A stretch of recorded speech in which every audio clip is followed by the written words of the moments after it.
اللہ رب العزت نے ہر امت اور قوم کو کسی فتنہ اور آزمائش میں ہمیشہ مبتلا کیا ہے، جس کی خبر پیغمبروں نے اپنی اقوام کو دی ہے۔ امت محمدیہ کے لیے ایک بڑی آزمائش وحشی اور درندہ صفت قوم کے خروج کی شکل میں لکھ دی گئی ہے، جس کے وقوع پذیر ہونے میں کوئی شک نہیں۔ آخری نبی محمد صلی اللہ علیہ وآلہ وسلم نے احادیث مبارکہ میں اس فتنے کی خبر نہایت ہی وضاحت کے ساتھ دی ہے۔ اس وحشی قوم کا نام یاجوج ماجوج ہے۔ یہ وہ قوم ہے جس کی پیشن گوئی نہ صرف نبی صلی اللہ علیہ وآلہ وسلم کی بلکہ توریت و انجیل میں بھی اس قوم کا ذکر ملتا ہے، جسے گو گینڈ میں گو کہا جاتا ہے۔ دراصل یاجوج ماجوج حضرت نوح علیہ السلام کے تیسرے بیٹے یافس کی اولاد میں سے ہے۔ یہ لوگ شمالی مشرقی ایشیا میں زندگی بسر کیا کرتے تھے اور اپنے ارد گرد کے علاقوں پر ہمیشہ وحشیانہ حملہ کیا کرتے تھے۔ ان کی آبادی چین سے مغرب میں ترکستان تک پھیلی ہوئی تھی۔ روایتوں میں آتا ہے کہ یاجوج ماجوج بنی آدم میں سے ہے، اور اگر انہیں پوری دنیا میں چھوڑ دیا جائے تو تباہی مچا دیں گے اور لوگوں کی معیشت تباہ کر ڈالیں گے۔ ان میں سے ہر کوئی آدمی اس وقت تک نہیں مرتا جب تک اپنی 1000 یا اس سے زیادہ اولاد نہ دیکھ لے۔ ان کے چہرے تہ بتے ڈال کی طرح ہے۔ یہ لوگ لمبے قد کاٹ کے ہیں جو صنوبر کے درخت کے مانند ہے۔ ان میں سب سے لمبا شخص 3 بالش تک کا ہوتا ہے۔ یہ جس جاندار کے پاس سے گزرتے ہیں انہیں کھا جاتے ہیں۔ یہ موسم بہار میں اپنے غاروں سے نکلتے ہیں اور سبزہ کھاتے ہیں۔ ان کے پنجے اور دانت درندوں کی طرح ہے۔ ہزاروں سال قبل اس روح زمین پر اللہ کے ایک نیک بندے کی حکومت تھی، جنہیں ذوالقرنین کے نام سے جانا جاتا ہے۔ اللہ رب العزت نے ذوالقرنین کو زمین کے ایک بڑے حصے پر بادشاہت عطا فرمائی تھی۔ آپ نے مشرق و مغرب کا سفر بھی کیا تھا۔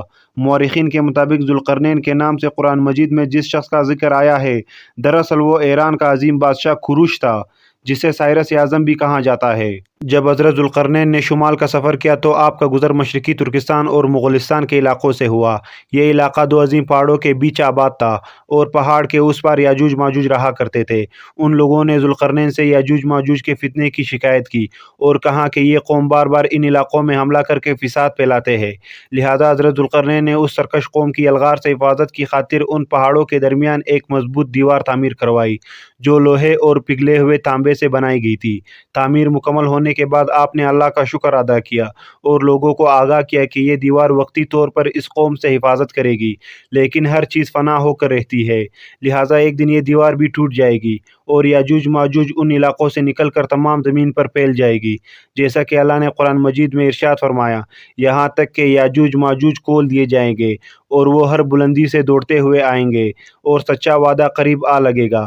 حضرت ابو ہریرہ سے روایت ہے کہ رسول اللہ صلی اللہ علیہ وآلہ وسلم نے فرمایا، پھر وہ دیوار توڑ کر لوگوں پر نکل آئیں گے، سارا پانی پی جائیں گے، لوگ قلعہ بند ہو جائیں گے، وہ ہر ٹھیلے سے بھاگتے ہوئے آئیں گے، ان کے اگلے افراد بحر تبریز سے گزریں گے تو اس کا سارا پانی پی جائیں گے، اور ان کے آخری افراد وہاں سے گزریں گے تو کہیں گے کہ کبھی یہاں پانی ہوا کرتا تھا، اور حضرت عیسیٰ علیہ السلام اور ان کے ساتھی محصور ہو جائیں گے، یہاں تک کہ بیل کا سر تمہارے موجود 100 دیناروں سے بھی زیادہ قیمتی ہوگا۔ وہ اپنے تیر آسمان کی طرف بھیجیں گے، جنہیں اللہ خون لگا کر نیچے پھینکے گا، تو وہ کہیں گے کہ ہم نے آسمان والوں پر بھی غلبہ پا لیا، جس طرح ہم اہل زمین پر غالب ہے۔ ایک روایت میں ہے کہ بے شک یاجوج ماجوج روزانہ دیوار توڑتے رہتے ہیں، جب وہ مکمل ٹوٹنے کے قریب ہوتی ہے تو انہیں سورج کی شعاعیں نظر آتی ہے۔ اتنے میں ان کا بڑا کہتا ہے، چلو باقی کل توڑیں گے، تو اگلے دن اللہ اس دیوار کو پہلے سے بھی مضبوط بنا دیتا ہے۔ جب ان کی قید کی مدت ختم ہو جائے گی اور اللہ انہیں لوگوں کے سامنے ظاہر کرنا چاہے گا، تو اس دن جب وہ سورج کی شعاعیں دیکھیں گے تو ان کا بڑا کہے گا، چلو انشاءاللہ باقی کل توڑیں گے۔ جب وہ اگلے دن آئیں گے تو انشاءاللہ کہنے کی برکت سے دیوار اتنے ہی ہوگی جتنے چھوڑ کر گئے تھے، یوں وہ باقی دیوار توڑ کر باہر آ جائیں گے۔ دیوار توڑنے کے بعد یہ زمین پر خوب قتل و غارت کریں گے۔ یہ سب قیامت کے قریب ہوگا۔ حضرت عیسیٰ علیہ السلام ان کے لیے ہلاکت کی دعا فرمائیں گے تو اللہ ان کے گردنوں میں کیڑے پیدا فرمائے گا، جس سے یہ فوراً مر جائیں گے۔ روح زمین پر ان کی لاشوں کی بدبو پھیل جائے گی۔ پھر اللہ ایک قسم کے پرندوں کو بھیجے گا جو ان کی لاشیں اٹھا کر جہاں خدا چاہے گا وہاں پھینک آئے گا۔ یوں یاجوج ماجوج کا خاتمہ ہو جائے گا۔ مورخین و محققین کے مطابق سرزمین قفقاز میں دریائے خزر اور دریائے سیاہ کے درمیان ایک پہاڑوں کا سلسلہ ہے، جو ایک دیوار کی طرح شمال اور جنوب کو ایک دوسرے سے الگ کرتا ہے۔ اس میں ایک دیوار کی طرح کا درہ بھی موجود ہے جو مشہور درہ داریال ہے۔ یہاں ایک قدیم تاریخی لوہے کی دیوار نظر آتی ہے۔ اس بنا پر بہت سے لوگوں کا نظریہ ہے کہ دیوار ذوالقرنین یہی ہے، جبکہ کچھ مورخین دیوار چین اور دیوار ترمس کو دیوار ذوالقرنین مانتے ہیں۔ یہ تمام نظریات قیاس اور اندازوں پر مبنی ہے۔